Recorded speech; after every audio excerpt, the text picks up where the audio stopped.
Well, alam mo, from the very beginning, matagal ko na pong sinasabi yan na si Pastor Apollo ay collateral damage. Talagang ever since, ako una nagsabi niya na ang target talaga niyan ay si Presidente Duterte. At sinimulan niyan ni Speaker Martin nung tinanggal niya si GMA. That started the whole thing eh.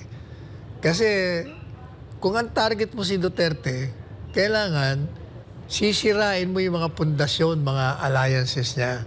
So, inumpisahan kay GMA, alam naman natin na suportado ni GMA ang Pangulong Duterte. At malapit na kaalyansa ni BP Sara. So, sinira niya yun. Pagkatapos, dumiretso na yung mga kaalyado niya kay BP Sara. Pagkatapos, si Presidente Duterte, dinamay na nila.